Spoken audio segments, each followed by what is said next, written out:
Hi, I'm Case Lowe, co-host of the Open the Voice Gate podcast. The one question I'm constantly asked when it comes to Dragon Gate is, how do I get into the promotion? Well, stop asking and start listening to the Open the Voice Gate podcast, released every Wednesday on the Voices of Wrestling podcasting network. For exclusive news and show reviews, look no further than the leader in Dragon Gate coverage, Open the Voice Gate.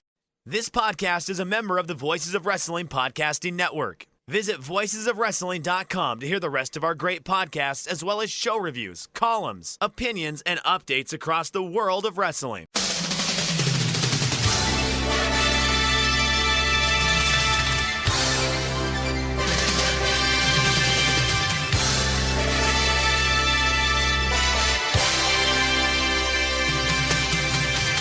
Hello everybody and welcome to the Super J-Cast. I'm Joel, joined by Damon McDonald. It is Tuesday the 27th of August 2024. This is episode 325. And first question for you, Damon, how do you prepare your notes before going to the announcement? Oh wait, no, sorry, I've reading the notes with the wrong thing. I'm looking at a document that I no longer need, so I'm just going to delete that, which I will not be using again in the future. Sorry, rough start there. Well, I sit in my room and eat fucking chicken nuggets all day long. What are you going to do? What are you going to do? Hey, listen, we're not the only ones. That's for fucking sure. Oh, well, whatever. What are you going to do? What are you going to do? Things happen, Joe. I don't, things happen. Apparently, they only happen when you're a scheduled guest, but things happen. That's all right. Just fine. Whatever. How's life treating you? You sound in good spirits. You did lose your glasses, though. I've been there. Yeah. I left them at my friend Sam's house because I was playing his PS5 just before I left. I was staying with him in London and then got back home and realised I'd left them at his house. But he sent them on to me, but I'm glassesless at the moment. It feels like some sort of karmic punishment for trying to play computer games. I got very envious of he's got a great gaming setup. So I was sitting there on the sofa. He's got like one of those sound bars, big TV. And my gaming setup is, all I've got is a little Super Nintendo Classic, which is the one that's just got 20 built-in games to it. And they've got very short cords on the control pad, so I have to sit literally right in front of the TV on the floor. It's not ideal, so I did get a bit of gaming envy there because I never know if it's something that I should invest in. Like, I want to buy a PS5 and sort of get a proper setup, but I don't know if I can sort of justify the expense. I don't even know if I'll play it. Like, I don't know where I'm going to get the free time from. But that's always something at the back of my mind. Yeah, I hear you. Trust me. I'm right there with you. But I will say this. My office is fucking prime. Cheryl was like, I don't know, I was kind of talking out loud about how people use like OLED TVs as monitors, right? And I'm like, yeah, that might be good. Because I had like 3 monitors at my desk, and it's just like, it's a little cluttery. I was like, wouldn't it be great just to have like just a big screen and kind of move things around.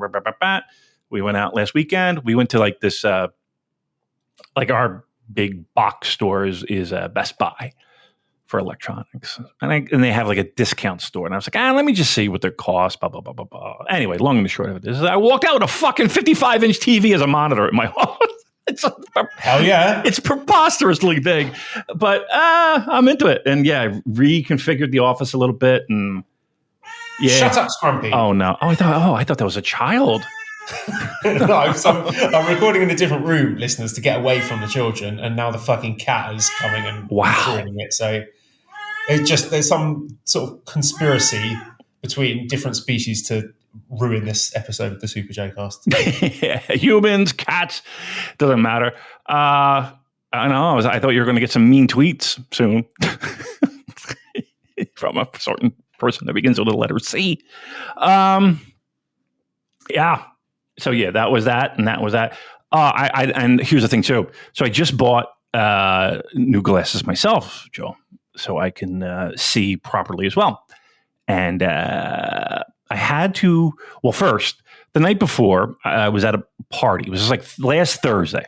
was at a party, and like a little going away party. And unfortunately, I probably had a couple too many, right?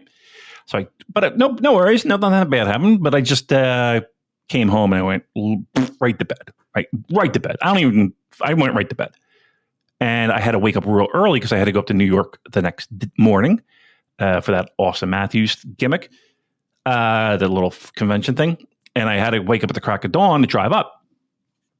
I couldn't find my fucking glasses, and they were a little expensive, right? They're a little expensive. And I was like, oh, fuck, I can't believe I fucking left them at the party. But I didn't. They were in the bed, like underneath the bed. And I didn't look that hard because I was running out the door looking for them. And I got a text saying, I found your glasses. I was like, oh, fucking God, thank God.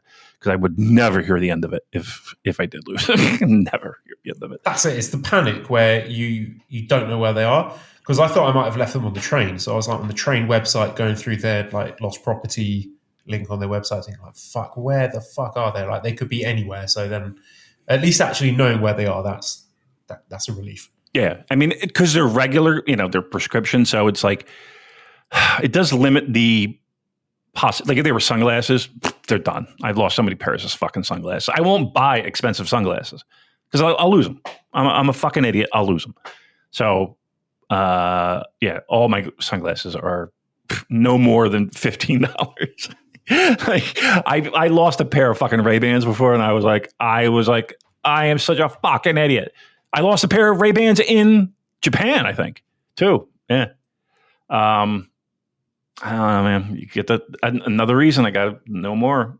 Sometimes there are times where I think, I got it under control. I can handle the drink. Yeah, I can handle it. And then I have moments like that where it's like, nah, you are a fucking idiot. That's the fallacy of it.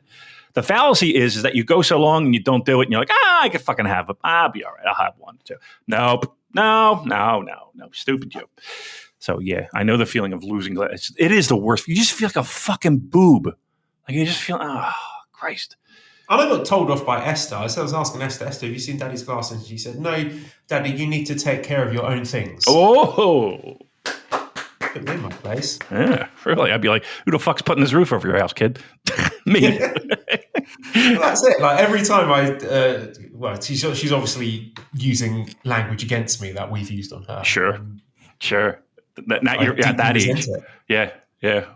She's at that age where she can work that gimmick. Oh, wow.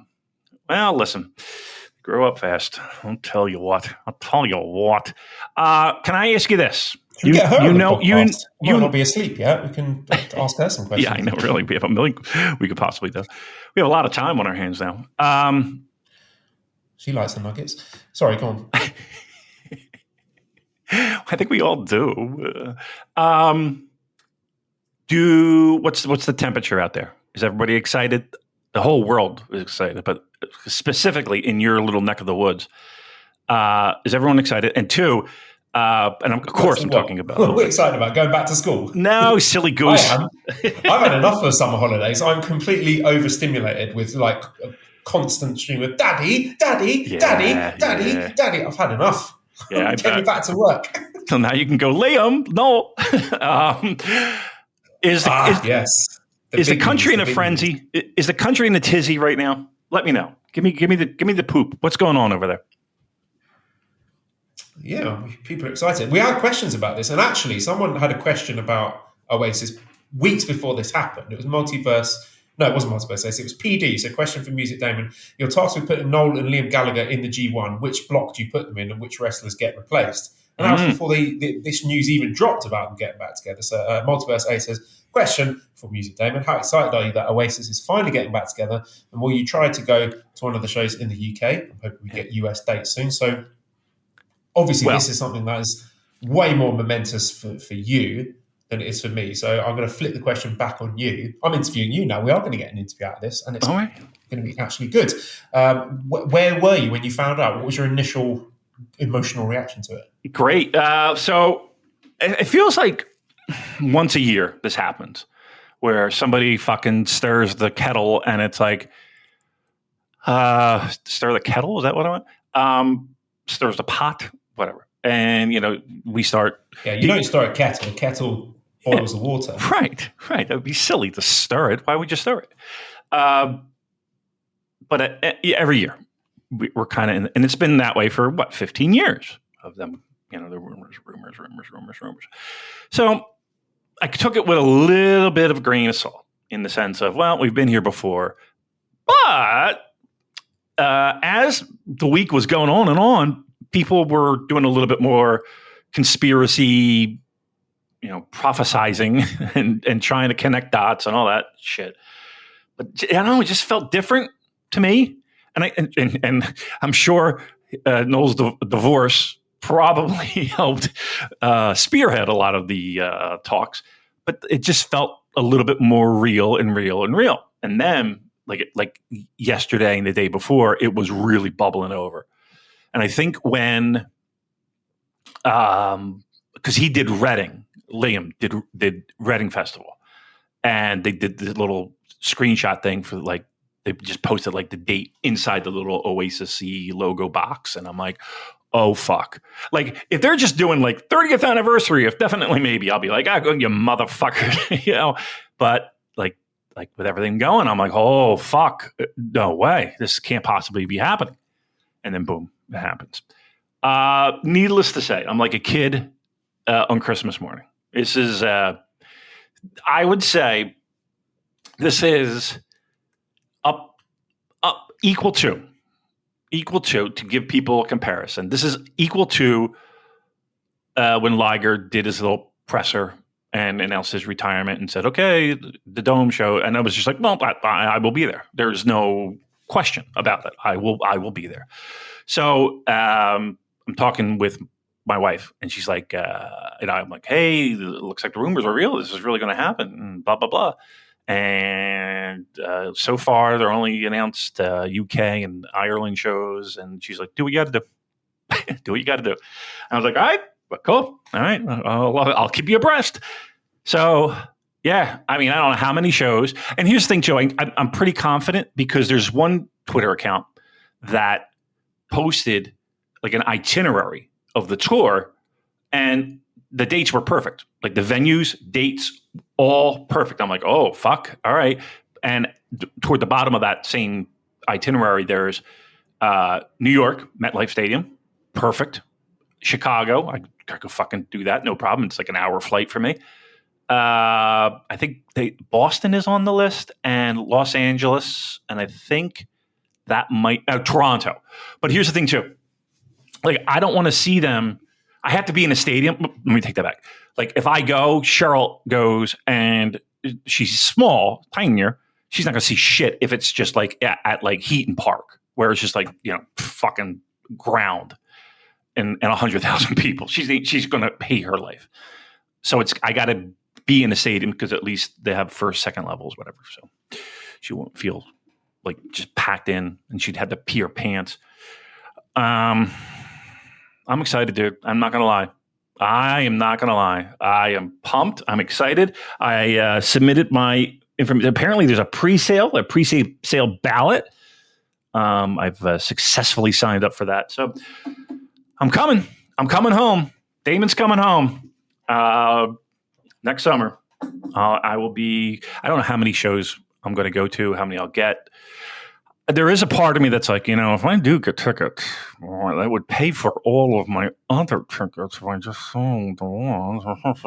But I don't know if I'm going to be that dirty dog. To me, that's being a dirty dog. I don't want to be a dirty dog. But I'm pumped, dude. I'm pumped. Make room. Damon's coming over. And one of the requirements was we have to hang out with you and Mally. So yeah. I mean, we got a year to save for flights. You set aside some days and get yourself down. It's a 2.5 hour train ride from London Paddington, and you can stay with us and enjoy the beauty, the wonderful Devon country life, which I miss now. When I go to London, I always have a good time, but London stresses me out, which is a weird thing to say, seeing as I was born there and grew up there and spent most of my life there, but I'm used to the countryside now, so you'll have to come and sample some of the Devon delights, the local ciders, or the cream teas. That's it. But had me at cider. It's good. Had me at cider. Yeah, I'm excited. It's really, again, I have Noel's Epiphone guitar on my leg, tattooed. It's right up there. It's right up there. I never thought I would see the day. I mean, I've seen him probably, I don't want to say more than 10, but it's close to 10 times. I never thought we would have this day again. I never thought this day would ever come, as the Jesus and Mary chain would say. But here we are. I'm excited. I can't lie. I'm excited. It's going to be fun. And I get to go over there, see you, see Dan, see a lot of people. I'm actually looking forward to it. And I have a year to save, and I have, you know what I mean? Like, I feel like it's a line to happen. And I know she wanted to go back. I don't know. It's a line to happen. So we're going to make it happen. Fuck it. We're going to make it happen. All right. So where do you want to go from here? We can talk Capital Collision, which is coming up August 30th, this Friday. We can talk about my London experiences, and we've just got a little smorgasbord of questions. So I'll leave it up to you. What would you like to do first? I'd rather talk London, your London experience, because I think that's more exciting for me, actually. I did see pictures. Cheryl did show the kids touring London. How did you make out? Talk to me about that first. I had a great time. Went straight on the day to Copper Box. Yeah. I really love the Copper Box. It's a really fantastic venue. If you do get the chance, I don't know if there will be any wrestling shows around the time that you will be there, but it's a terrific venue. There's about 3,500 people packed in there for Rev-Pro, which I thought was a very healthy number. Obviously, the anniversary show is one of their biggest shows of the year, and they get the benefit of the use of some New Japan and some AEW and some CMLL talent, but they really made the most of it, and I thought booked it very smartly to put two of their own homegrown guys in the main event spot, in Michael Oku and Luke Jacobs. I was a bit apprehensive going into that main event because I do feel that Oku sometimes sort of leans in too hard on the melodrama, and his matches can often turn into an overbooked mess. But I thought they really delivered. I thought it was a fantastic match. I was very high on Luke Jacobs going into it because obviously I've seen a lot of good stuff from him at the Copper Box in the previous two times I've been there against Ishii and Tsuji, I think it was. He wrestled at Royal Quest. So I knew he was good. But the question for me, was it going to be a main event that sort of sticks the landing, or was it going to degenerate into shenanigans? And it didn't. When you do get a chance, if you've not seen it, listeners, I do strongly recommend you check it out because I thought it was a really great performance from both of them. And the crowds made it feel very special. Semi-main event as well with Zack Sabre Jr. against Hechicero. Of course, that was great. You know, they've wrestled each other earlier in the year and they just got brilliant chemistry. And it was great to hear Zack Sabre Jr. address the fans and hear just the hero's welcome he got. I was about to ask. From the fans, since his G1 win, and everyone's chanting G1 champion and him getting to talk to the fans and everything. And top to bottom, it was a really good card. JJ Gale looked very good. He got the singles match with Ishii, which is something you can hang your hat on. If someone is booked for a singles match with Ishii, that's someone they've got plans for. So again, we've seen the trajectory of a guy like Callum Newman. So when you do see people like JJ Gale and Luke Jacobs getting that special treatment, then as a New Japan fan, it behooves you to take a second look at that because there's a possibility that we might be seeing those guys working with New Japan in future. So, really, really tremendous show, Rev-Pro anniversary. So I would recommend checking that out. I'm happy for him. Like that's one promotion that I remember going over there and like it's just so much fun. Like they just and so good. Like I think it was like a TV taping or something I went to. It was just I don't know. The crowd was good. The working.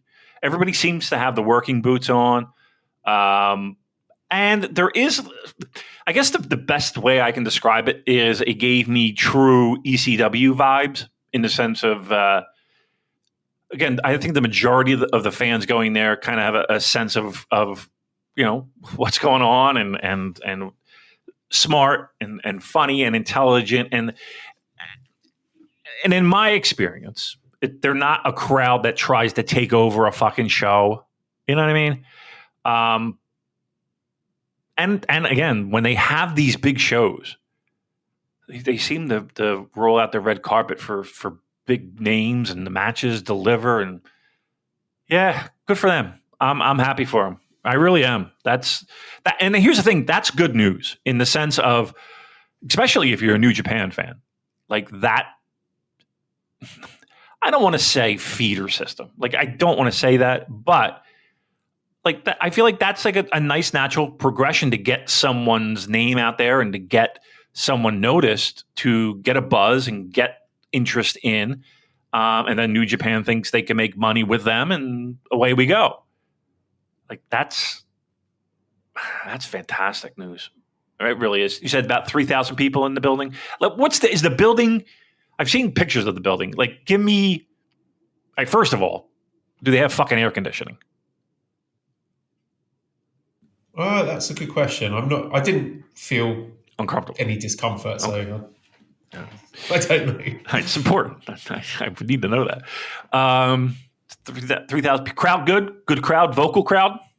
Very good crowd. I mean, that crowd can verge on the obnoxious. I'm thinking back to, what was it, when they were chanting "Hardcore Country" for the entire match because of what's the Mickey James was wrestling the match last year, and they just ruined it by chanting that the whole way through. But yeah, they were good. They were relatively well behaved this year. So last year for their anniversary show, they got 4,000 in the arena. Royal Quest 3, they did 3,191. So the number that they did for the anniversary show this year actually beat the Royal Quest show by only 100, just over 100.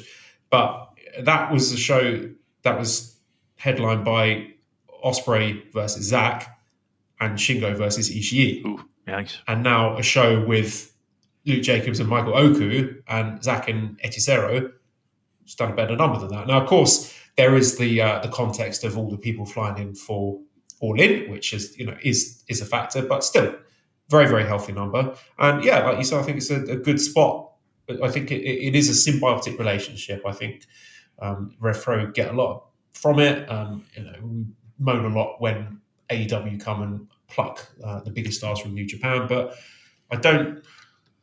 Maybe I'm being hypocritical, but I don't really hear that from Rev-Pro fans complaining about New Japan poaching Rev-Pro talent, because they get to come back often and work shows. But Luke Jacobs is the one that everyone's talking about after this, because he is the Rev-Pro champion. Now, he's also the Progress champion. I think he's the first person to hold both of those heavyweight titles at the same time. So Rob says Luke Jacobs had to get into the G1 1 year, surely. And Multiverse A says, who from the Rev-Pro roster would you like to see get a shot in New Japan? I would love to see Jacobs get a chance in the coming months. So yeah, he is definitely a guy that I'm interested in, and I've been talking about him since I saw him wrestle Ishii last year. And I don't think it's going to be anytime soon, because Rev-Pro have just put their heavyweight title on him. So you could see, I'm just hypothesizing here, but Andy Quillen saying, like, look, he's the guy that we're cooking with. He's going to be our future main event star. So let us cook with him. Let's build up that story, build up Oku with the title, and then we'll have Jacobs beat Oku for the title.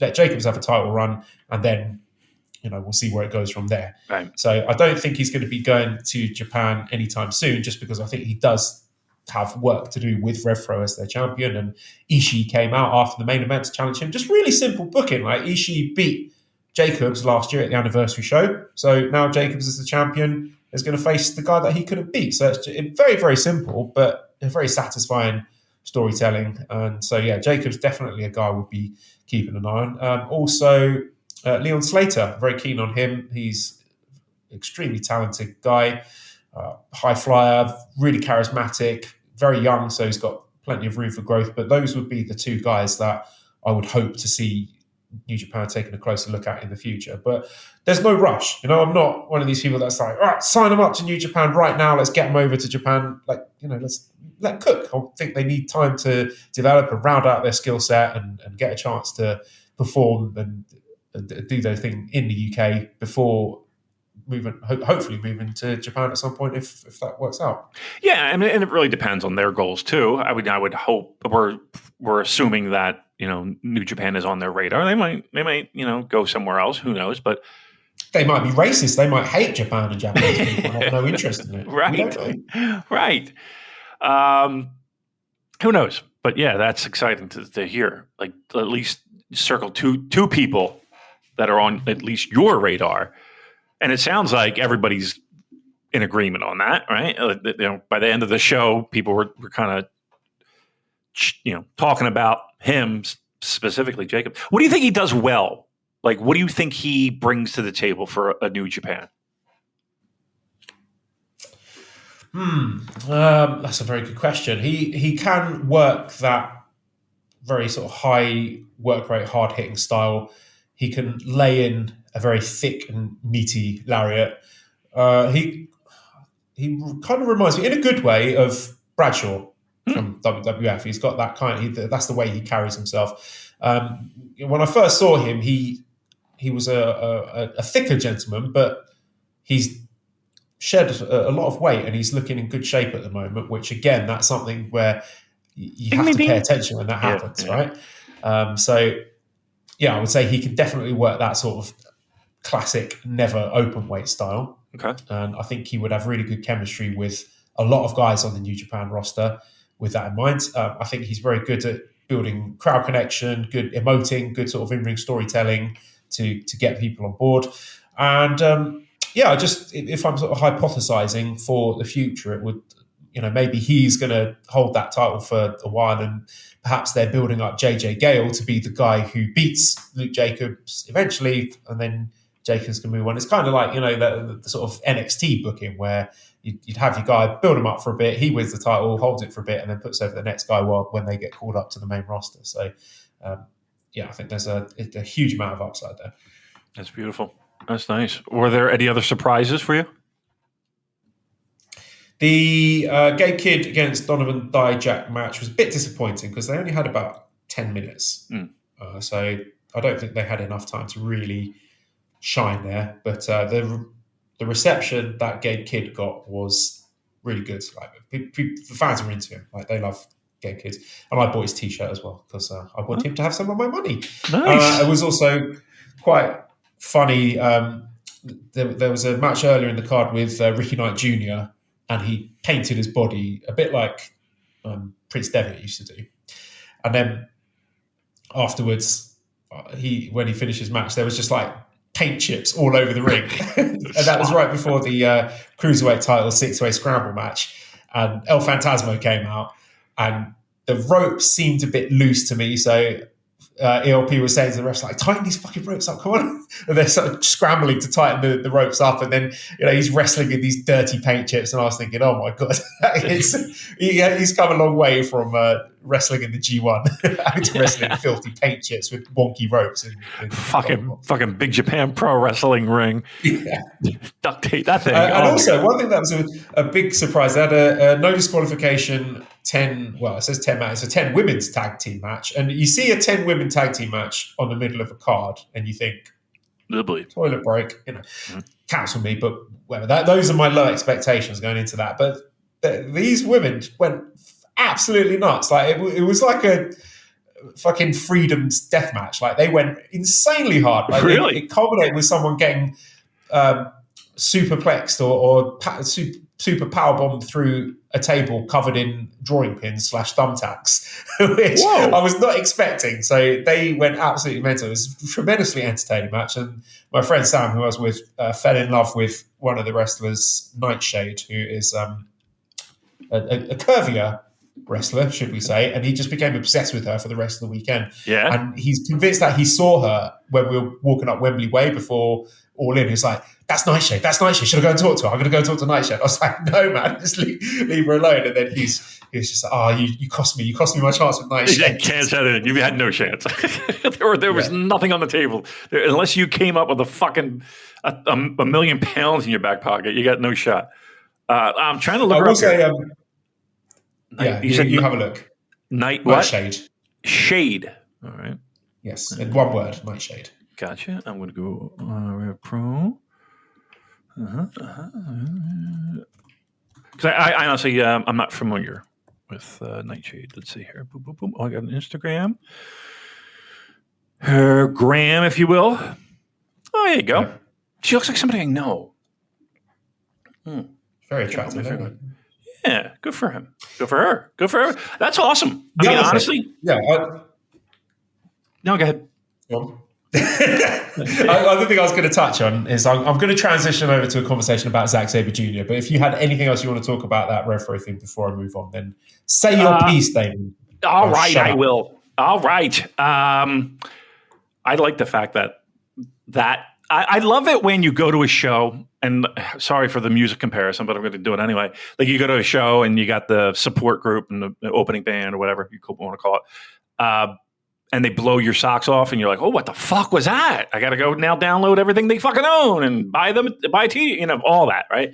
And when that happens on something, especially when, again, not that you had low expectations, you didn't really have any expectations, and you're just kind of like, okay. Trust me, if I saw 10-man tag team, period, I'd be like, all right, that's a beer break, all right, see ya.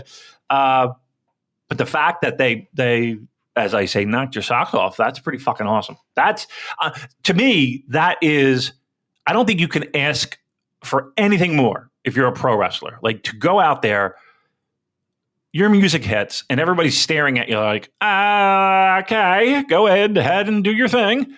And you do it, and you fucking crush it. And then everybody at the end was, I'm assuming everybody at the end were just like wide-eyed and like, wow, what the fuck did we just see here?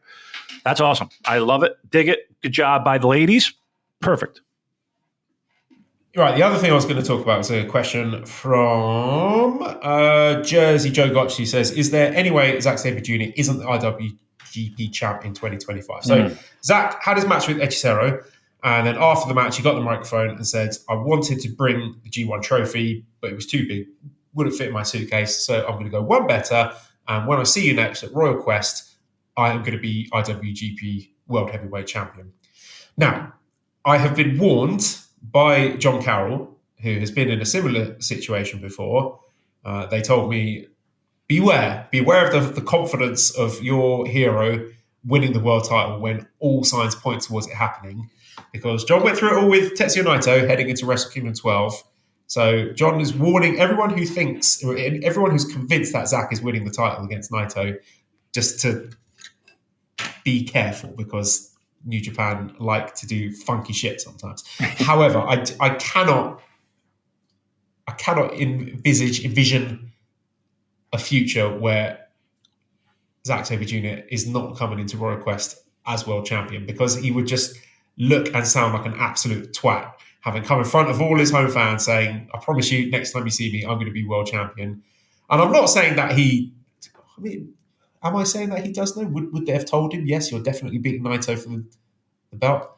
Do you think Zack would know something like that by now? I don't know. I'm sort of speculating, but I'm convinced that Zack's going to win.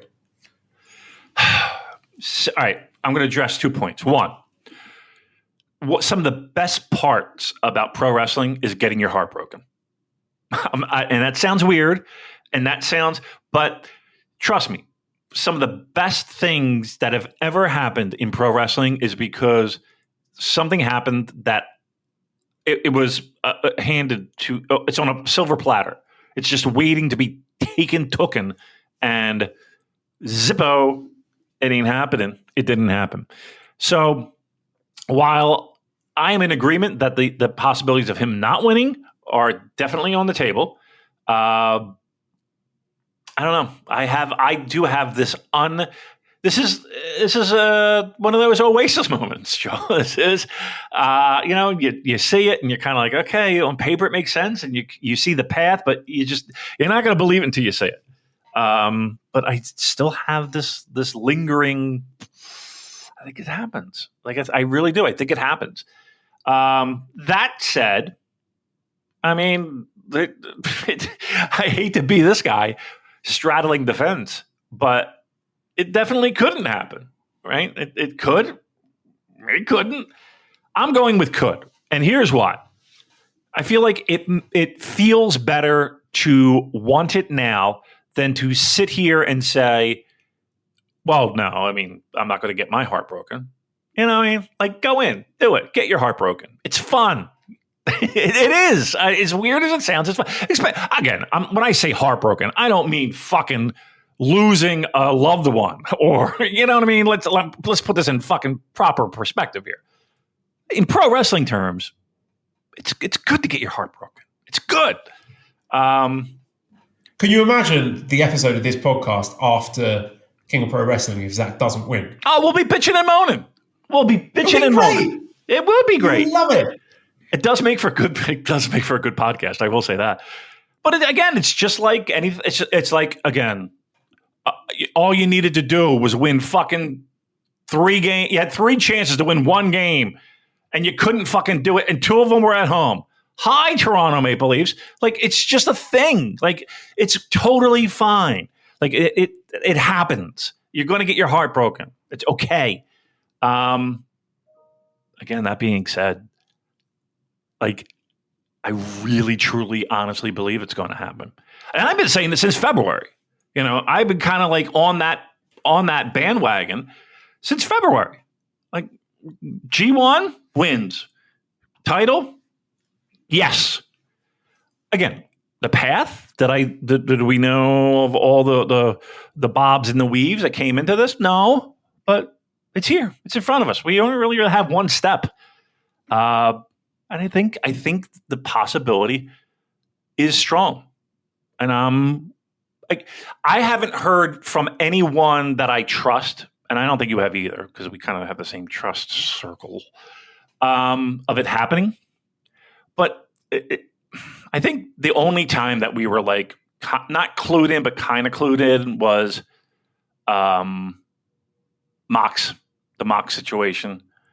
I'm trying to think. Did we know about others? I think everybody on planet Earth knew the Kenny Tanahashi situation. You know, I'm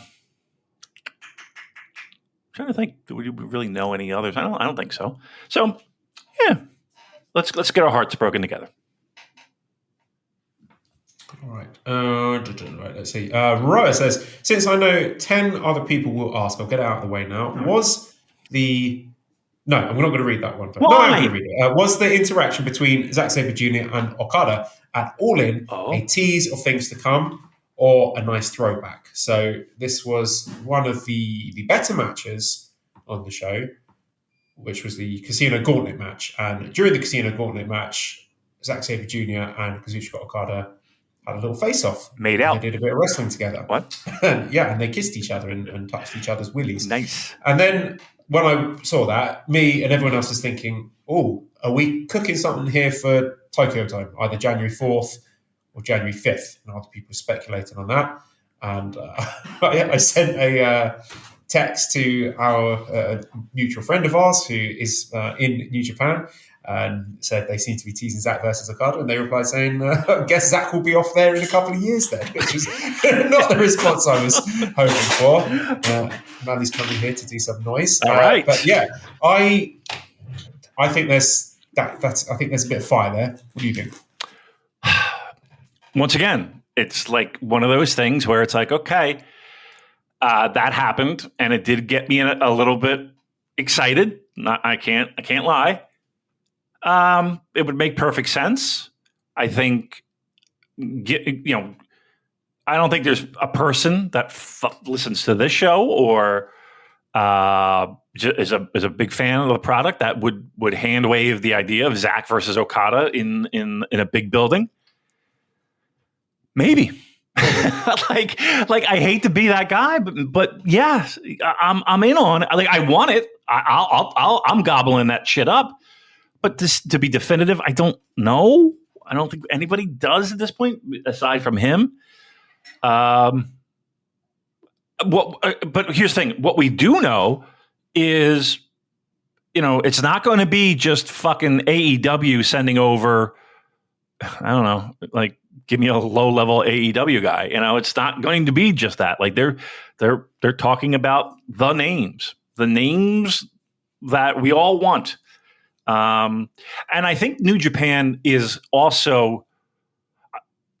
I say that, and I believe that New Japan is also a little bit more selective in who they might want to participate in this. I mean, will we see Billy Gunn? I mean, no. But I think I tend to believe that we'll see more of the people that would fit in like a glove, as opposed to just, fucking scissor me people, whatever the fuck they are. So I don't know. Like, I don't want to say I'm kind of excited. I am excited because here's the thing. Like, it's 120 days till Christmas. That's not a long time. Lots of things can happen. True. In that 120 days, a lot of things look like they are going to happen in those 120 days. But like those 120 days are going to go quick. Like it's not like we have to wait. It's not like it's March. Like we're at the end of fucking August. So,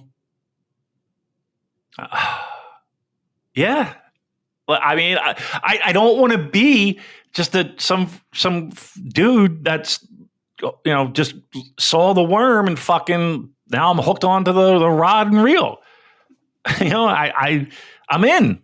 I don't want to be shanghaied, as they say, or I don't want to be the wool pulled over my eyes, whatever the fuck you want to say.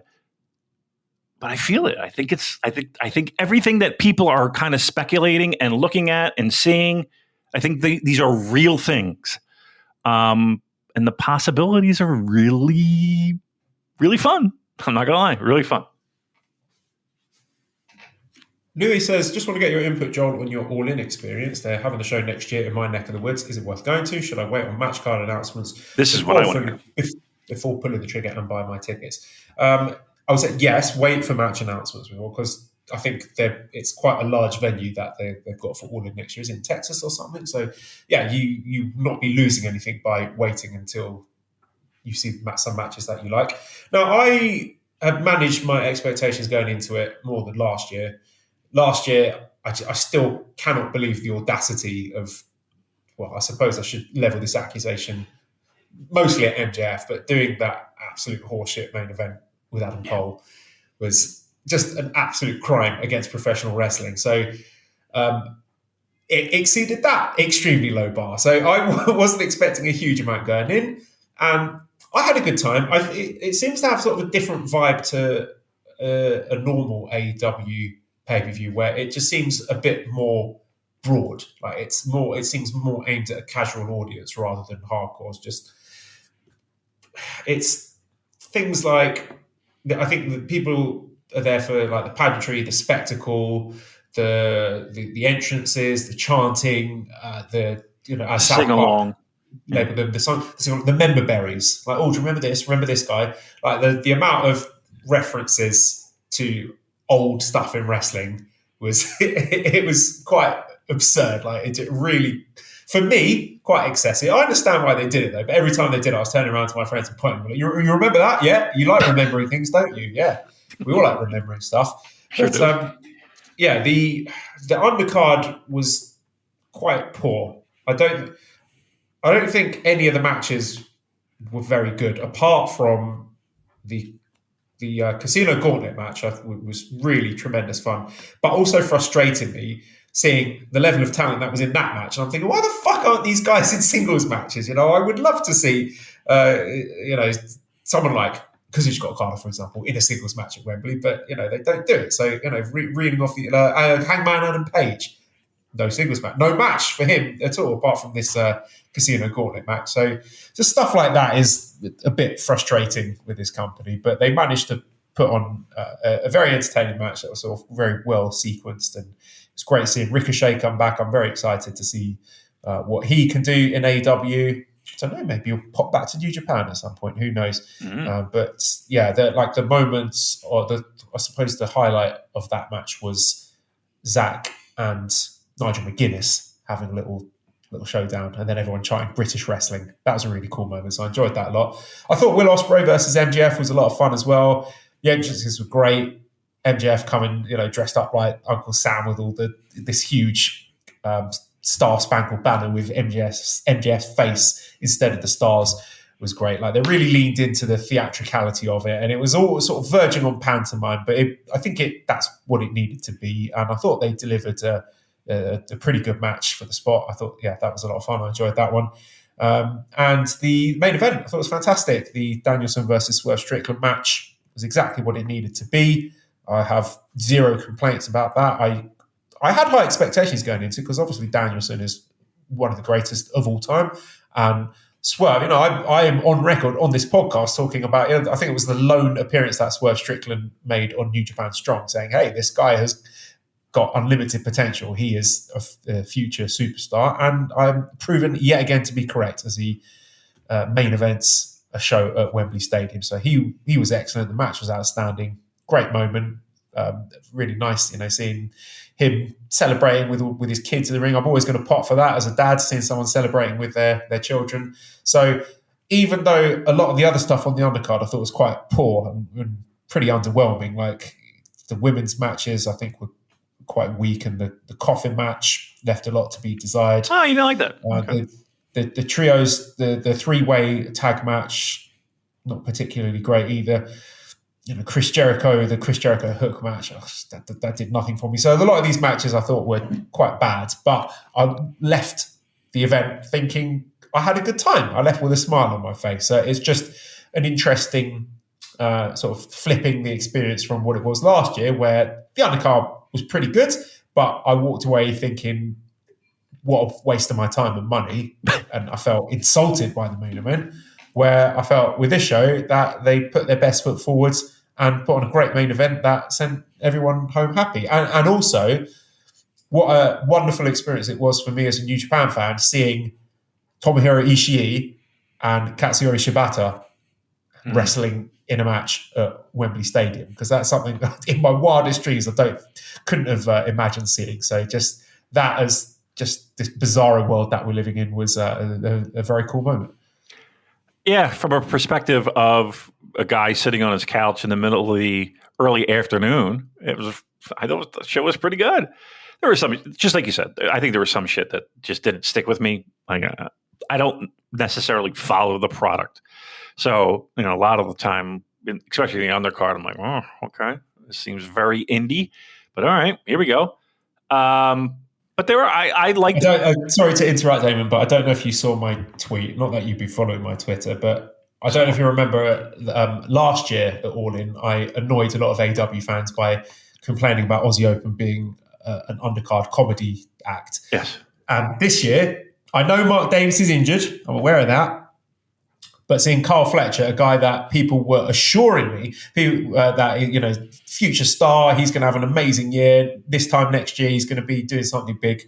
Seeing him crowbarred into the fucking 18-man pre-match dark nonsense was a very gratifying, yes, I was right about that as well moment. So I made sure I got my little digs in on Twitter, muted that, and enjoyed the rest of the show with a big smile on my face. You are a fucking prick. I love it. That what was it, 16-man tag? I was like, oh my God, please. I think that was the time I hopped out and I think we went somewhere. I forget. I think we went to go get my television at that point. But then, like I said, I popped back and I thought the main and the semi-main, I thought they were really good. I thought MGF and Will was fucking spectacular. I thought Danielson and were fucking. That was an absolute main event in a big building. Fantastic. I liked the coffin match. I didn't think the coffin match was bad. I think they tried to squeeze 10 pounds of shit in a 5-pound bag. But yeah, it was my expectation based on the order of the card. I really do think Ospreay MGF should have been the semi-main event. I think the fact that they put the coffin match right before the main event made me think that, with Darby Allin involved, I was expecting him to be jumping off the fucking Wembley Arch or something. So I think maybe it was a victim of my own high expectations that I thought Darby was going to do something so nutty to live up to that spot and the stage, and it just didn't quite happen. I think a lot of that, but I think here's a big problem too, is that in a building like that, you kind of need that defining spot in a match like that, because unfortunately, a lot of the shit that they did, it doesn't necessarily translate to a massive building. Now on TV, I think it did, like the glass spots and the thumbtacks in his fucking head and shit. Like unless you're watching it on the jumbotron, I don't know how you would tell he had thumbtacks in his fucking skull or not. Yeah, and I'll tell you what, Damon, the wonders that being part of House of Torture have done for that man's career. I'm sure. Yes, it's to the moon with him. I know. I thought the show was good. I did. There was one thing that, and again, this might just be my dumb brain, what it focuses on. During the Will and the MJF match, the fucking streamers didn't actually go as planned. It looked like there were a lot of streamers around hanging from the lighting rig. And it was just distracting me the entire fucking match. And there were a couple times where I'm like yelling at the cameraman, just fucking pull the string. It's right next to you. Just grab the fucking thing. So yeah. Imagine, is it just someone like jumping up to pull them down and the entire lighting rig falls and crashes? Now that would be something. That would be something. Have you seen that Curb Your Enthusiasm episode where they're trying to get the doll, Judy? Yes. And there's a Judy, and jump up to get Judy, and the whole shelf crashes down. That's what I'm imagining. Yeah. I think that's what people might call prayers answered. I don't know. No, I'm kidding. All right, so let me ask you this. From soup to nuts, how long was your day? Like, what time did you have to get there? So I had a late start. We had a nice lie-in at my friend's house. We went and had some delicious Thai food in Crouch End, where he lives. Then we met a friend of ours in Kilburn, the North London Tavern, at 2:00, and we were drinking there till about 4. And then, one thing that pissed me off, because I had a bag with me. I didn't realise you're not allowed to bring bags into Wembley Stadium unless they're tiny bags. So we're going up the stairs. I'm ready to get into the stadium. And they're like, no, you have to drop your bag off at the bag drop-off, which was fucking 5 miles away. And it was a Hammerstein. It was a Hammerstein bought. Not Hammerstein. I wanted to say, you know what I wanted to say? I wanted to say Royal Albert Hall because that's in London and not Hammerstein. But yes. I don't know why Hammerstein came out. So swap it out. Look, both is amusing because you're a funny guy, David. Thanks very much. Thank you. That was slightly irritating, but no, it was. I think by the time we got in there, it was sort of halfway through the first of the pre-show matches, so we missed a little bit of that. But yeah, getting out all right? No, because I was going to get my fucking bag afterwards. Oh, I was going to queue up for that. Oh God! What time did you get home? Just before midnight. Okay, that's not that bad. Joel, when I went to go see the Stones, the fucking link, the stadium, football stadium, is 10 minutes away. Again, 2 lefts. I'm fucking on the bridge, and here we go. I'm right there. I was sitting in that parking lot for like an hour trying to get out. It was a zoo, and I'm 10 minutes away. So I'm with you. So that's not that bad. I didn't get home till like 1. I think in a weird way, having to queue up for the bags helped us avoid the initial rush back to Wembley Park station. Okay.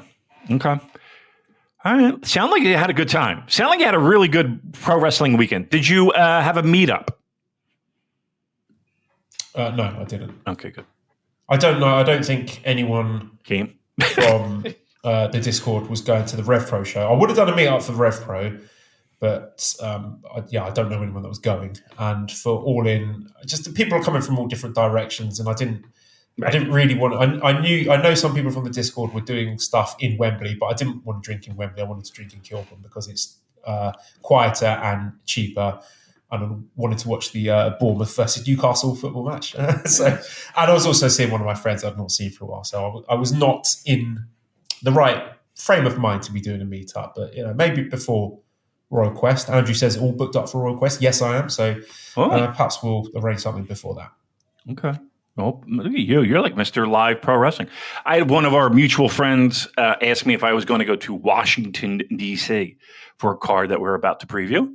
And I had to say, no, I will not be going to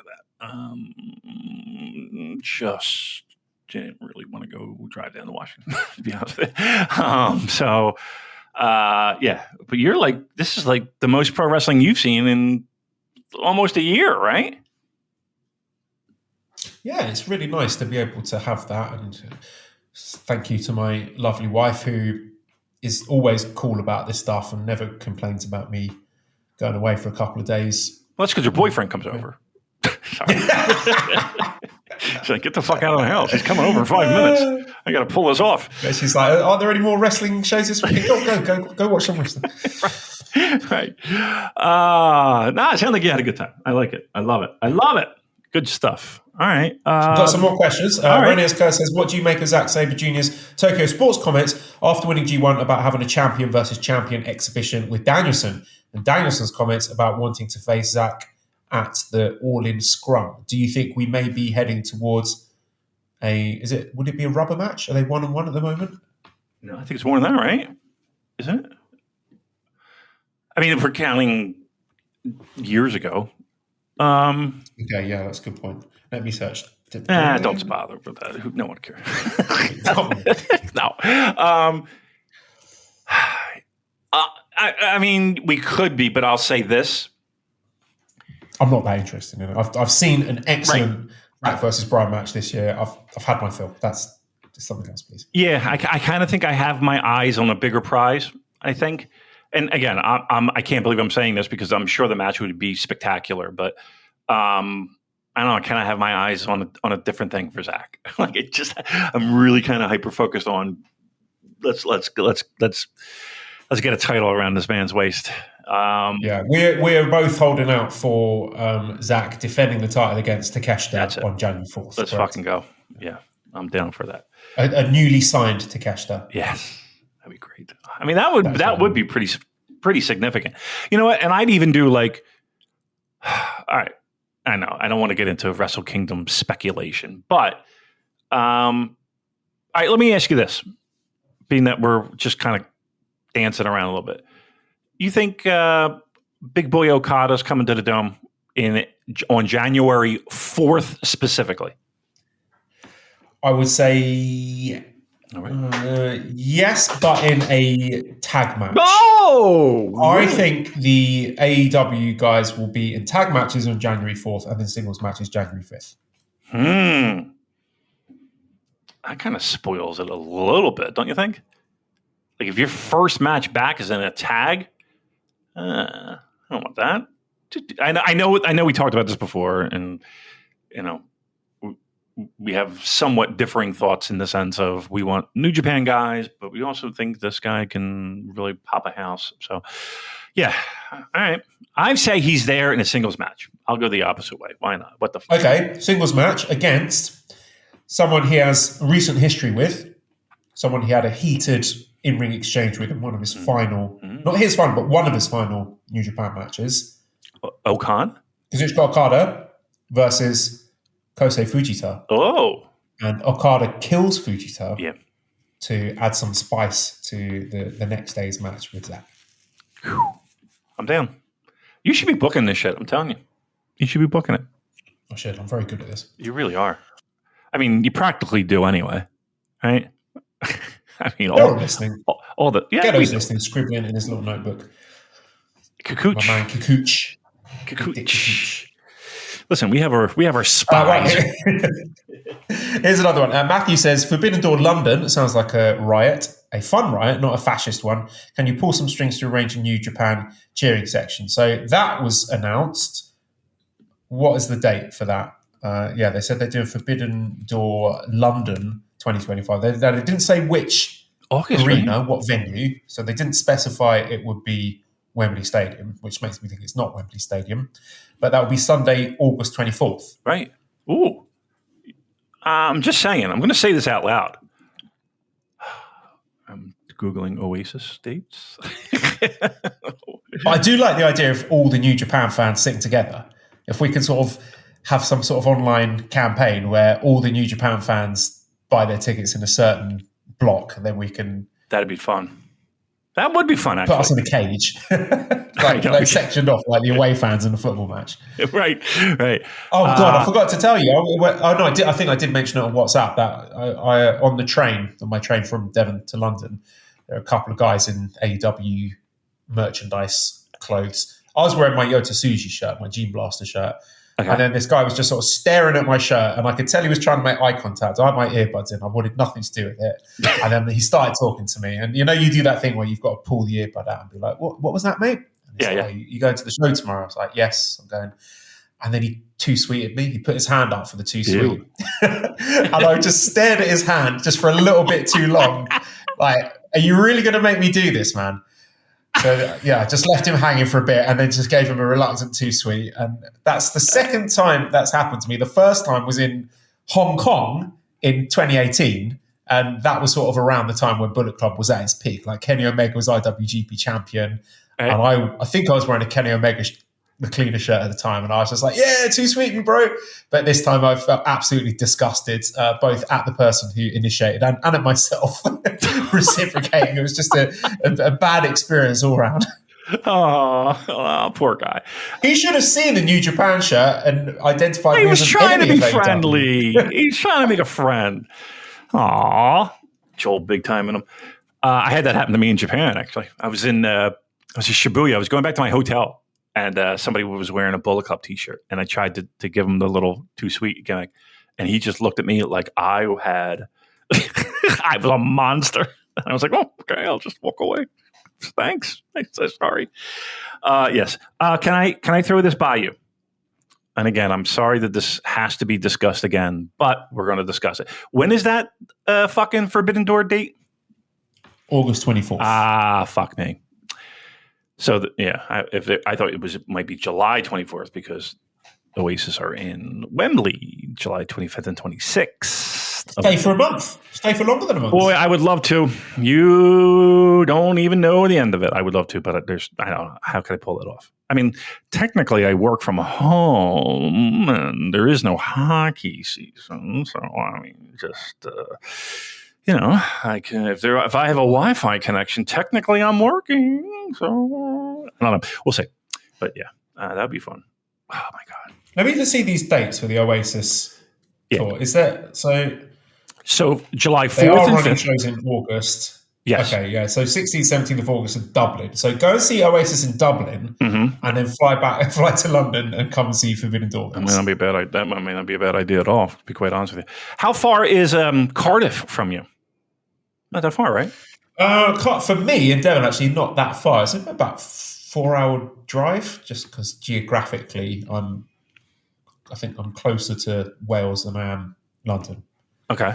So, how would you like to go see Oasis? If you want to drive 4 hours? Just kidding, of course. But the only thing I'm worried about is like trains and shit. Like, there's no way I'd be able to get back. I'd have to stay there overnight. But okay, listen. I'm gonna put New Japan Forbidden Door in my calendar. How about that? Listen, we'll figure it out. But it might not work only because they might be in the U.S. Then I'm probably going to go to that as opposed to New Japan Pro Wrestling. So we'll see. If we get booked for Forbidden Door, it might be us two against Fred and Tyler from The Good, the Bad, and the Hungry. Yeah. AEW podcast on wrestling. All right. Well, they can buy us beers. Know where your bread is buttered. Buy us beers. Actually, we'll bet on matches, and loser like if there's inter-promotional matches, we can bet if the New Japan team wins, we get the beers, and if that's so dumb. I hate that idea. Actually, shut it down. I'm sorry. Ruined the show. Sorry. Let's move on to Capital Collision. Yes. What? Okay, so Capital Collision is taking place Washington, D.C., August the 30th. Mm-hmm. Should we go main event downwards or pre-show upwards? Do pre-show upwards. Why not? Let's keep people listening. Right, Damon, give us your detailed insight and previews and predictions about the Strong Survivor match, Matt Vandergriff versus Alan Breeze. Well, again, the winner continues on, right, Joel? The winner will. That's correct. There's a lot on the line here for young future superstars of I would improve this if they actually set like some sort of goal. Like if Matt Vandergrift can stay the New Japan Strong Survivor by the end of this calendar year, right? Yeah. But of course they don't do that. So like if I'm Matty, it's Matt, right? If I'm Matt, I would be like, I'll lose. I mean, why am I continuing to do this? Like, what's the end game in this? I continue? I don't want to be the Strong Survivor anymore. It's too much pressure. Right. What? I'm opening every goddamn show? I'd be like, fuck that. I lose. Pin me. You can have it. I think that we'll see. I have no idea. Who cares? I think we'll have a continuation of the streak. How about that? A successful defense. He'll continue on. It's Matty, right? Okay, Matt. Got this. Yeah. The second kickoff match is E-Nexus V, which is Hanako and Mina Shirakawa, Mina Shirakawa is the new Rev-Pro Women's Champion. So she won that in a bit of a surprise at the Copper Box against Viva Van and Trish Adora. So I think this one will be really good. Yeah, that's my prediction. Yeah. Okay. They're always good. Like these they are. The women's matches on the Strong shows are always really good. I can't remember any bad ones. And I've seen a lot of these people wrestle before, and they were impressive. I think we saw Trish Adora and Viva Van on the last show, and they were good. The problem is that they have this, and you're right, because we talk about this all the time. Every time it's like, I'm not really familiar with them, but okay, let's give them a shot. And then they wind up being like arguably one of the best matches on the show. The problem is that they don't do anything with it. Like I feel like they have, like, do any of these young ladies wind up going, first of all, who is the IWGP Women's Champion? Who is it? Yeah. Exactly. It is. Is it Mercedes? No. I don't know. I don't know without looking it up. Is it? I don't know. Right? I don't know. Is it Willow? Is it Willow Nightingale? I'm going to look it up. IGP Women's Championship. It's the fact that there are two. Why the fuck are there two? Are there two? It's unnecessarily confusing. It's Mayu Iwatani. Okay. Well, what are we doing? I guess my question is this. What are we doing? What's she doing? Well, what are we in general doing in the sense of I feel like they're placed. New Japan treats them like placeholders on a show.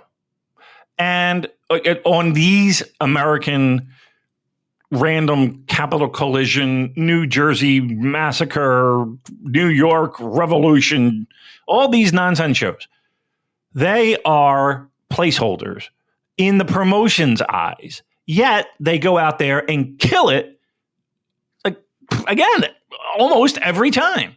So I understand that. I don't know if they feel burned by the Monet situation. I don't know if they have their hearts in the idea of promoting this title, and maybe they kind of just want it to fade away. It feels like that's the case because it's like one of these afterthought things, once again, that New Japan seem to really love when it comes to titles. My point is this. I say it just speaks to a lack of like coherent creative direction. Like having those two titles is like a big red neon sign saying, we can't agree what we're doing here. Right. One hand doesn't know what the fuck the other hand's doing. And we need cheap talent. And we can fly in these ladies and they'll work. I guarantee they're not getting paid, whatever. It's Kidani. That's what I think. When I see stuff like this, I think this is Kidani. This is Bushiroad interfering in stuff, and it's a mess. I don't even think they. I guarantee you, if you asked him, he wouldn't even know that there's a show happening in Washington D.C. He has no fucking clue that there's even a show happening. I don't know. I just feel like let's do something. You have something here. You really do. You have something here, and the fact that it's constantly just used as a placeholder to fill time is really kind of disappointing. Like if you're going to do it, let's do it. And let's not just use them on these random fucking US shows to fill a spot on the cheap. Let's fucking use them well and use them properly. Because once again, I hate saying earn or deserve, but they've earned that spot. I feel like they've earned it. And if just because the person isn't Monet doesn't necessarily mean we can't do something with them. Like I think that's maybe the most disappointing thing. I get the fact that she is. Let me take that back. She was a legitimate star. I don't know. Who are we talking about? Mercedes Mone? Yes. She's in the main event of this show, so can we hold off on insulting her until then? We can. Finish that thought. I guess my point is this. If it's not her, then it doesn't matter.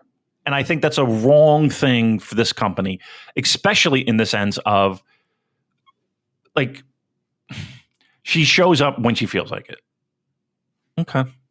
She's AEW talent. I don't know. I just think there's more that we could do, but I'll get off my fucking soapbox. All right. The first match then on the main card is the NJPW Strong Openweight Tag Team #1 Contenders match. It's a 3-way tag match with TMDK, Bad Dude Atito, and Robbie Eagles. I love that team. Versus Tomohiro Ishii and Shane. Versus. It says Tomohiro Ishii and Shane Haste. That's not correct at all. It's Tomohiro Ishii and Hiroshi Tanahashi. So whoever wrote this fucking nonsense on the New Japan website needs to be fired. Their glasses are being fired. Yeah. They need to get a suit that fits them. So yeah, it's Tomohiro Ishii and Hiroshi Tanahashi, not Shane Haste, against the Grizzled Young Veterans, James Drake and Zach Gibson. So Grizzled Young Veterans wrestled on the Rev-Pro show where they were defeated by Sunshine Machine. And they also appeared at the end of the AEW 3-way tag title match I can't remember who they attacked, but basically they seem to be going after all of the teams, basically announcing their intention to try to state their claim in the AEW tag division. So they're getting around, is my point. They're going to be working AEW. They may be working more Rev Pro days. I don't know. I mean, the fact that they lost makes me think that might have just been a one-off, but I would expect them to win this, because if they are going to be working US dates, then it would make sense for them to be challenging TMDK for the Strong tag titles at whatever the next US show is. Yeah. So I like the team. I think Drake and Gibson were very, very good in their WWE/NXT run. I've been a big fan of Zach Gibson. I think he's great. He's a great heel, good promo.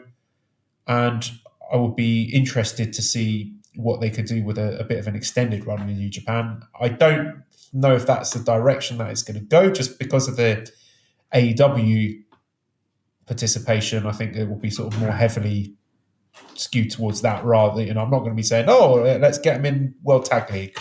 But I would expect Drake and Gibson to win this match. And I'm also very happy to see Badu Tito again. And I love the Tito and Robbie Eagles team, which is really the essence of having a strong open weight tag team championship, isn't it? Having a heavyweight and a junior together. It really is. That's what I'm saying. Like, yeah, I'm digging the TMDK team a lot. I don't know what it's going to take to get our boy Bad Dude over in Japan for a little bit. Feel like he would be a nice little fit. Have him stay there for... Probably if he offered to buy his own flights and accommodation, that would do it. That'll do it, right? I'm sure. Are we still in this? Do you think we're still in it? Well, we probably are. We're probably always going to be in this cost-cutting mode. Yeah, that's one guy that I wish we could do something with. Put him in but like, that, why not, just a challenge or two for the 6-man never title, I don't know. Can it be that expensive to fly him in? Come on. It's not that expensive. They flew him over before, didn't they? He was the first cheering match, wasn't he? After the cheering match. He sure was. Suzuki. Yeah. Me and Jay Michael wrote a ridiculously long article about that match. Preposterously long, but it was still good. Right. Come on. He wrestled didn't he wrestle Okada? Royal Quest on one of those shows at Crystal Palace. Yeah, I don't know. Justice for bad dude Tito. Get him over there. Yeah. Hey, listen, maybe it's a visa problem. Maybe. I don't know. I'm speculating. Yeah, maybe they've seen the visa application and they said, well, if this guy's a bad dude, we don't want to get bad dudes into the country. Right. We don't want them coming Visa over here. denied. Yeah, please. Close the borders to that man. Yeah. Now, if he rebrands as law-abiding dude Tito, then we're in business. Pew, right on in. Smooth sailing. Let's talk a little bit about the Robbie Eagles, if you will. Why is it only like it feels like he's on every Washington D.C. show? I seem to remember having a conversation with him via the text message when he was in Washington, and I feel like every time I was there, he was there. I just think that's weird too. Like, why would you fly? Like, who's paying for that flight? Put him to. Maybe he is. Maybe he loves visiting the Lincoln Memorial. He loves it. He can't get enough of it. He can't. Any opportunity. He's like, oh, you're in Washington again. I've got to go see the Lincoln Memorial. Put me on the show. Do whatever you have to. It is very majestic. I'm not going to lie. It is very. Yeah. I mean, he really loves the American history. I want to see the Potomac and whatever. I can't even. I live in this country and I can't even name Washington Monument, Jefferson Memorial. What else? The White House, of course. Congress is there, and the Verizon Center. that is Washington D.C. Thank you. All right, second match. We have Kevin Knight, Rocky Romero, and Yoshihashi versus Bullet Club War Dogs, Clark Connors, Driller Maloney, and David Finlay. So you would expect this match to be giving Yoshihashi a bit of juice going into his title challenge, because of course he is challenging David Finlay for the, what the fuck is it called? The White Global at I think it's Destruction in Kobe, where he's challenging for that. So I'd expect Yoshihashi to pick up a pin here. Maybe you can pin Clark Connors or Driller or someone. But can I take the field? Yeah, I'll take the field. You take Yoshihashi. I'll bet you $1 American. I guarantee it. Because again, these shows, it doesn't feel like one hand knows what the other hand's doing. So I'll say, I'll take the field. Everybody else gets the pinfall. Somebody else, you take Yoshihashi for $1 American. What do you think? Wasn't there a US show where Yoshihashi was challenging for some sort of singles title? Was it Yoshihashi against Kenta? Or have I dreamed that up? I mean, you do take a lot of drugs. I'm just saying. No, I don't know. Maybe. I mean, you could be right. I don't remember that, to be honest with you. Does anybody remember? Put it to the test. Okay. Right, let's have a look. Other matches. I'm going to click the little plus symbol here and do match type, singles, and hit submit. Yep. Now we have 5 Kenta versus Yoshihashi matches. Uh-oh. So let's look at this one. 2019. Go ahead. Kenta versus Yoshihashi. NJPW Fighting Spirit Unleashed 2019 New York. Wow. Look at you. You have a memory like Never openweight title match. Kenta defeats Yoshihashi. So they know the American fans love Yoshihashi. Yeah. Yeah. He's a draw. Absolutely. A draw. Also wrestling on that show was the Rock and Roll Express. Yeah, I was at these shows. I remember the Rock and Roll Express thing. You were there. I was there. You were at the show and you cannot remember Yoshihashi in action. I was very high. I was very, very high. I may have had too many edibles. I'm almost certain I was there. Was that a Hammerstein? Was that the show that started late? Remember that show? Yes, yeah, I think it was. And people were speculating that like Tony Khan called the fire department or some shit. Remember that? Oh my God, I do remember that. Oh yeah, and I had I met some of the listeners. It was a fun time. We played this gigantic Connect 4. But the problem was, so I went up to, was it Lowell, Massachusetts, and Massachusetts had legalized marijuana, right? And that was preposterous to me. Like, it was just like, it was like the first state to legalize. So I was like, whoa, I got to do this. And it was like this weird store. It was like inside looked like if you went to an Apple store It's like it was that kind of layout. I was just like, my God, this is fucking amazing. So I stocked up, went back to the hotel room, and I was like, all right, like I didn't really comprehend like what I got. I just knew I needed edibles because I can't stand smoking anything. And so I probably I don't even know what but I just remember having like sitting in the fucking arena being like, ooh, what the fuck did I just do? Yeah. And then I did it again the next day. So I'm stupid. All right, very good. That's my story. I'm sticking to it. Great. Thanks for sharing that story. You're welcome.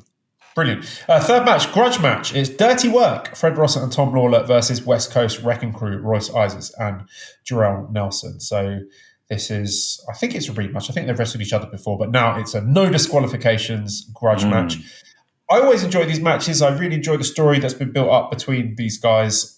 But I'm always left with the overwhelming feeling of why are they not doing anything more with at least two of these four men? I'd even take one. Let's get either West Coast Wrecking Crew in the World Tag League. I know I'm saying that every year, I'm getting bored of saying it. Or let's get Dirty Work in the World Tag League. Or let's get Tom Lawler back in Japan. Or let's get Fred Ross in Japan. Let's do something, just a little bit of connective tissue to make this feel more significant than just stuck in this isolated island of New Japan strong lore. Yeah. Yeah. I mean, I think the odds of seeing West Coast in Tag League is, I'd put it below 30% at this point. Tom Lawler, I would love to see. I think, look, I think us pining away at wanting them to do something with any of those guys, we're so past that point. We need to let it go. Yeah, we really do. Shouldn't analyze it through that lens. I think Fred and Tom are going to get their win back, and it's going to be really great. And they're going to do something yucky. There's going to be hair eating involved in this. Yeah, pubes. Yeah, that'd be great. They're going to be forced to eat Fred Ross's pubes. Yeah. That's terrible. Gross. Okay, fourth match, Zack Sabre Jr. versus Titan in a special singles match. So Zack is on a bit of a lucha kick at the moment. He's just wrestled Hechicero. Now he's wrestling Titan. So yeah, I love these random matches. We're going open weight here. Titan obviously presented in New Japan as a junior heavyweight. And he is also affiliated with Los Ingobernables de Japón. So there's that little wrinkle to it with Tetsuya Naito over the horizon for Zack Sabre Jr. But I think just knowing what we know stylistically about those Zack versus Hechicero matches, that this one's probably going to be fucking great. Yeah. Yeah. I mean, just looking at the lineup, it's a pretty good lineup. It's a really good lineup. But this stands out to me like six out like a sore thumb of being potentially fucking amazing. Like, seriously, this is a match where I would pay. How much are they charging for this nonsense? Is this a $30 one or a $50 one? I think it's 20. 20 is not bad. I would pay $20 American dollars just for that match alone. I think this match is going to be one that we talk about. If you had a New Japan World subscription, you would. Well, right. Good point. That's a good point. I'll send somebody $20. Just ask. Don't you go logging in and ordering it on the account that you're currently using? I don't know what you're talking about, sir. I have my own. It says I don't know what it says. I'm on the up and up. I would never share anything. All right, very good. Don't rat me out. I'm going to lose my privileges. All right, very good. Right, then we have fifth match, Tetsuya Naito versus TJP. So it's a singles match. It's not for the World Heavyweight title. I mean, Naito is obviously going to win. And I think stylistically, this is a match that I think would benefit him. I mean, the kind of match that TJP wrestles is going to be low impact. You know, TJP is not a guy that's going to be dropping Naito on his head. He might. But then again, I could see he does some quite intricate sequences, didn't he? It's all very sort of fast and smooth and fluid, and I don't know. Maybe I don't want to preview this through the lens of Naito's going to fuck up the moves, because he kind of got over that as he warmed up in the Grade 1 climax. So, yeah, I mean, obviously this is a little tune-up match for him. Naito's going to win. It's the 5th match on the card. And expectations, where were you at for this? I think it's going to be good. I really do. I mean, you let TJP do what he does, do a little bit more of the heavy lifting, I guess. Holy shit. All right, now again, let's use this with a grain of salt. But who do you think is older, Naito or TJP? Oh, that's a great question. I think TJP's got to be older, isn't he? He is older. He is older. How much? According to my math, TJP is just a few years shy of turning 40.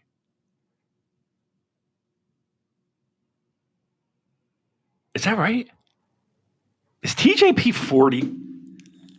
Maybe you might want to help me look that up because I'm He's old. 39, so he will turn 40 on September the 3rd. Okay, so he's going to be 40 in a handful of days. Naito, correct me if I'm wrong, 42. How old is Naito? 42? He's 42, so Naito's older. Okay. So, well, all right. My math stinks then. Who did it? Okay. All right. But still, two fucking old grumps in the ring. Two old dudes.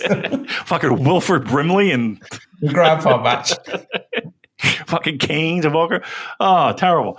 That's crazy when you think about it, right? Like both those guys are 40. I would not sit here and be like, I think if you randomly went up to people in line at Wembley Stadium and said, how old is TJP?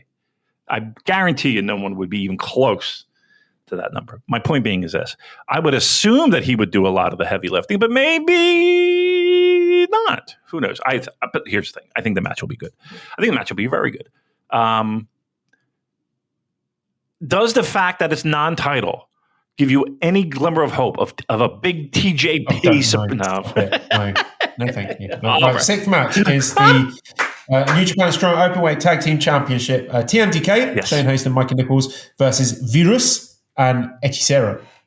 Very random match. Very, very cool. I like it a lot. I expect Mikey and Shane to retain, but I'm loving the more sort of unified approach with getting more of the CMLL talent on these shows, because CMLL are in a really good place right now, and it's really exciting to see their talent being used. I mean, not just in New Japan, but in Rev-Pro, in AEW. That can only be a good thing. Yeah, well, keep praying for Rocky Romero being the top of CMLL cards. You'll get your wish. I'll scratch my back. You scratch me. Yeah, they do make things a lot more interesting, to say the least. They do add an extra layer of good possibilities. Again, we're seeing Zach, and Tita. I think that is worth it, period. And then to add these extra layers is pretty nice. But yeah, it does. I don't think that there's any coincidence of the success of Rocky Romero currently in CMLL and the fact that for a lot of these US-based shows, we are seeing a lot of them there. So I don't have a problem with it. If that's the deal that they've brokered, I'm good with it. All right. I was just looking up Mustafa Ali's singles record. Okay. So the 7th match is Hiromu Takahashi versus Mustafa Ali. So they had a match a few months ago in another American show. Was it Windy City Riot, where Mustafa Ali won that match back in April. And he said that he wanted to be in Best of the Super Juniors, and then he wasn't in Best of the Super Juniors. And there's some sort of caveat for this match. I think Hiromu said, or Mustafa Ali said that if he wins, Hiromu has to acknowledge that Ali is the best junior heavyweight wrestler in the world. Wow. Okay. Yeah, big stakes. Yeah. So we are past the point where Mustafa Ali was on his unbeaten run. And I think that apparently was the sticking point in him working best the Super Juniors.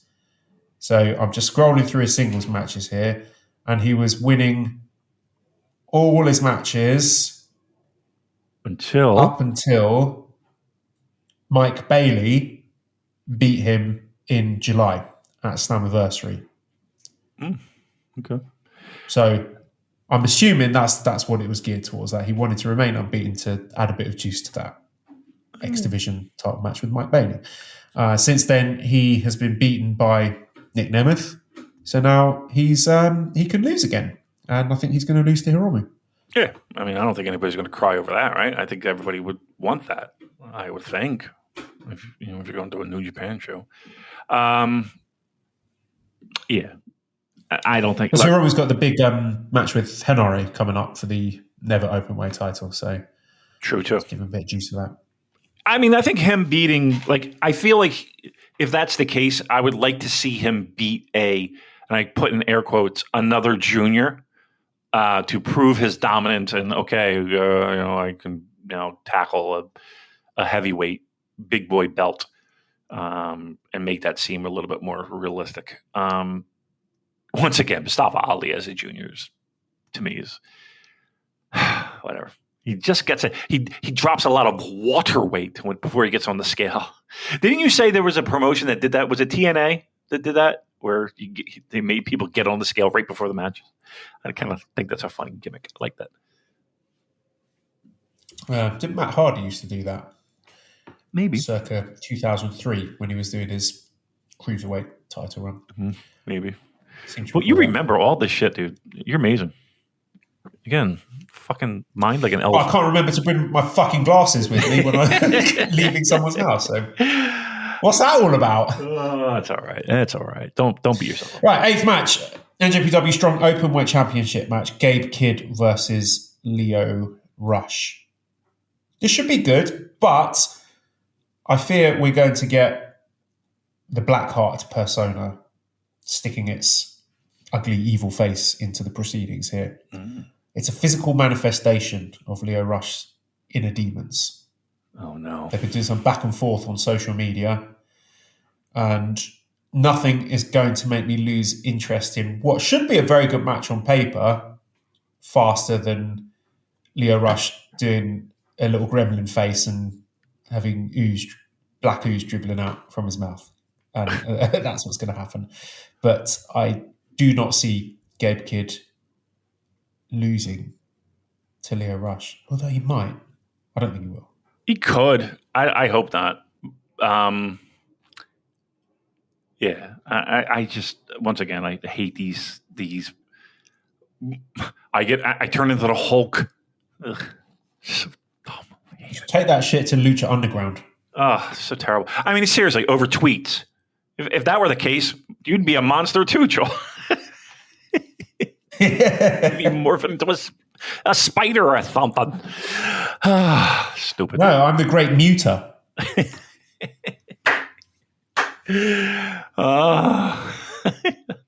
There's plenty of penis jokes there. All right. This is a good show. Let me be very clear for all our frivolity and just looseness here. Loosey-goosiness. This is a good show. So, all right. What else we got? Main event is the New Japan Strong Women's Championship. Mercedes Mone versus Momo Watanabe. Mm-hmm. Well, can I start now?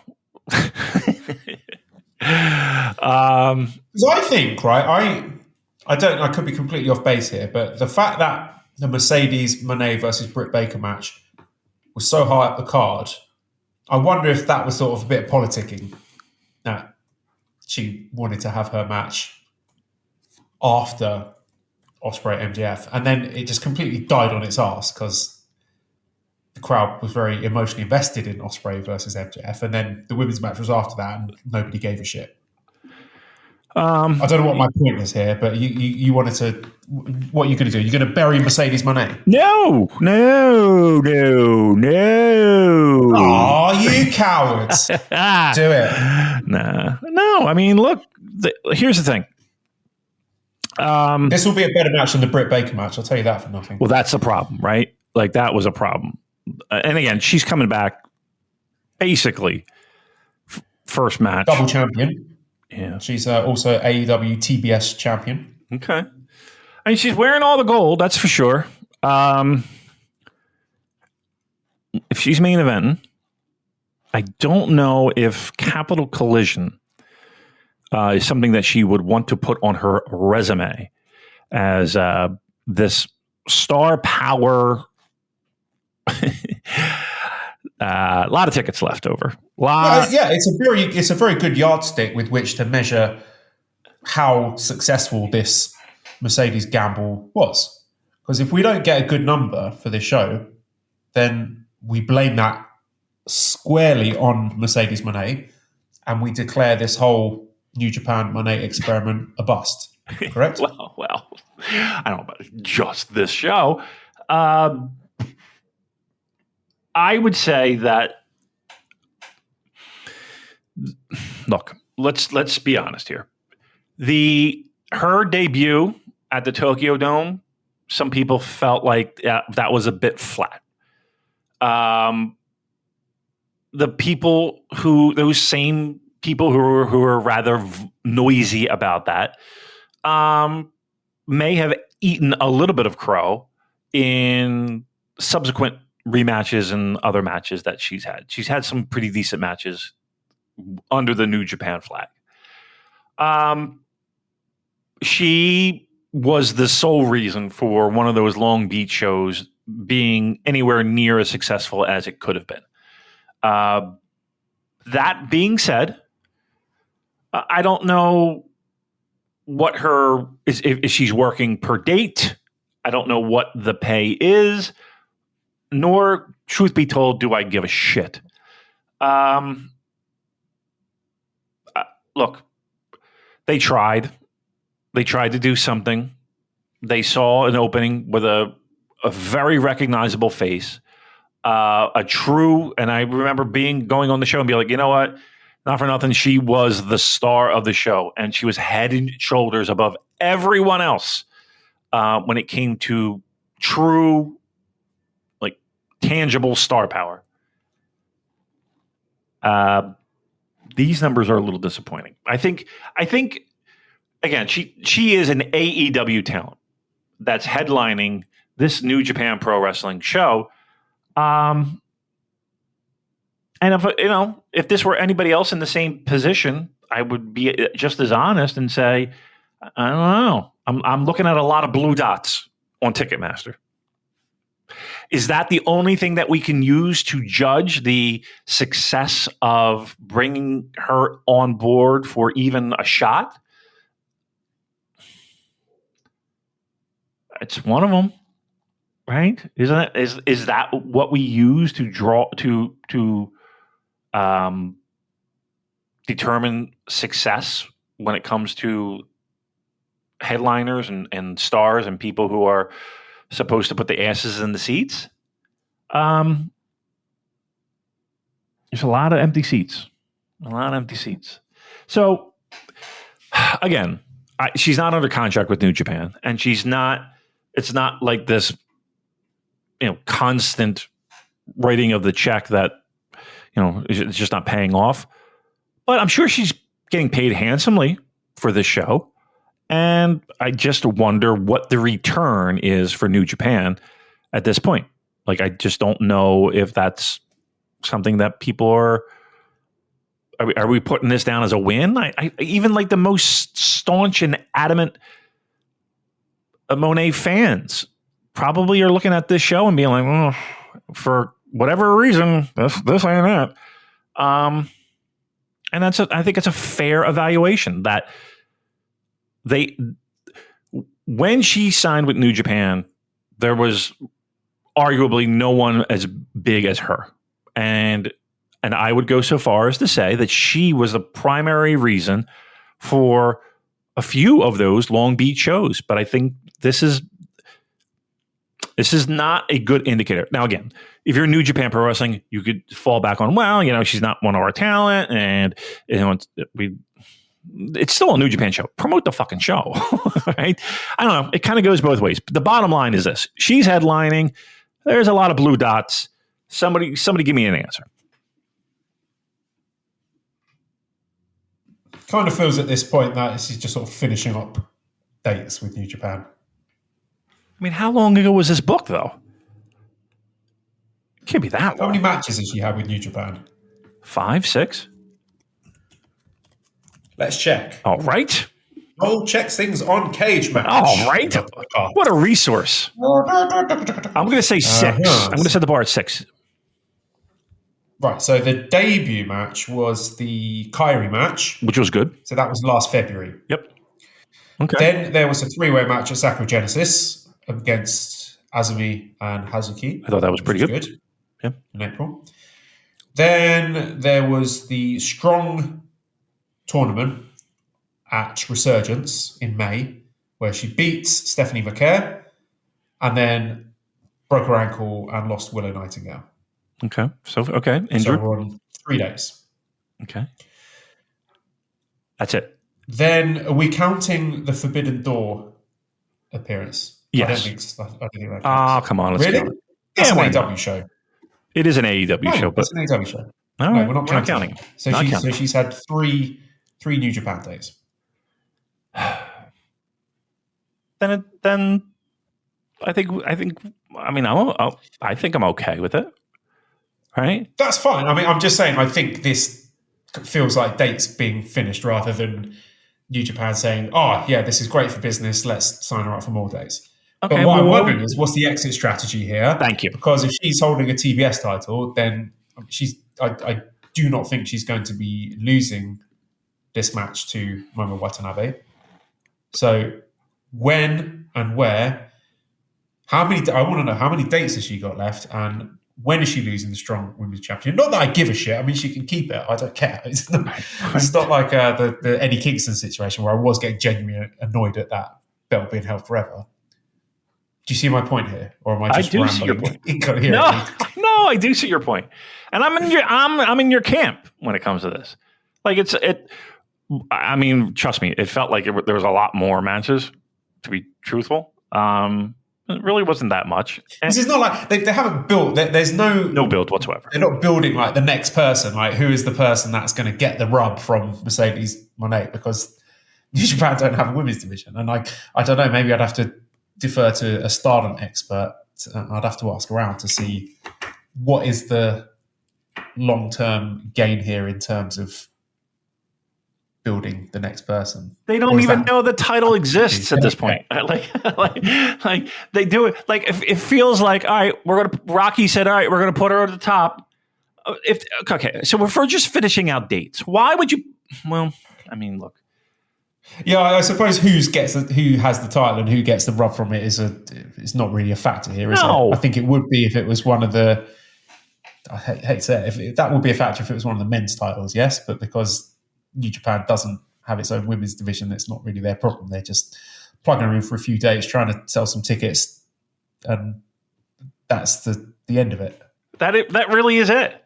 Like, yeah, I mean, enough of us trying to come up with a sentence to make it fit. That's it. That is it. We have her for a handful more dates.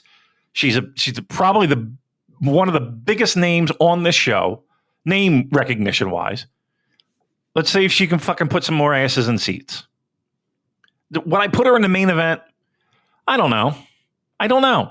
But even if she was fucking third from the top, she go through that lineup. Aside from, I think, all right, who's a bigger star? And let's be honest. Be honest with me. Take off your misogynistic hat for a minute, okay? Please. Who's a bigger star? Mercedes Mone. I don't know why I talked like Dr. Evil now. Mone. I don't know why I did that.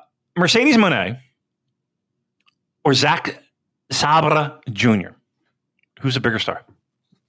Mercedes, definitely. Okay. She's by far and away the biggest star on this card. There you go. That's all I wanted to hear from your misogynistic mouth. She's the biggest. Damn it! You got me to acknowledge women. Rats! She's the biggest. And Cheap Shot's been trying to do that for years. Oh, what a show we do. Yeah, she's the biggest star. So yeah, she's going to main event.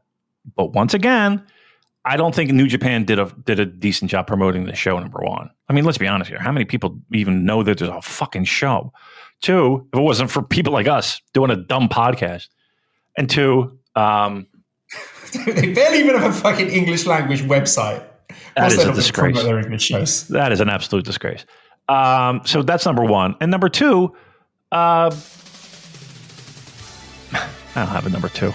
I'm done. I don't care. I honestly don't give a shit anymore. They don't care. Why should I care? See you next week.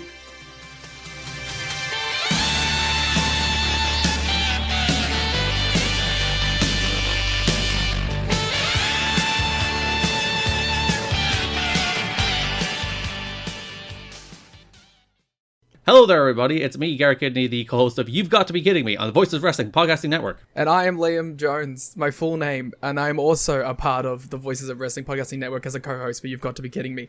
We are a TNA history podcast that covers TNA 1 month at a time. We cover all the drama, all the matches, all the Vince Russo nonsense you could ever want in your life. Have you heard of TNA? I bet you have, but would it be funnier if two people made jokes over it the whole time? Probably. So if that sounds like fun to you, check it out on this very Voices of Wrestling Podcasting Network, and Liam will do bits and whatnot.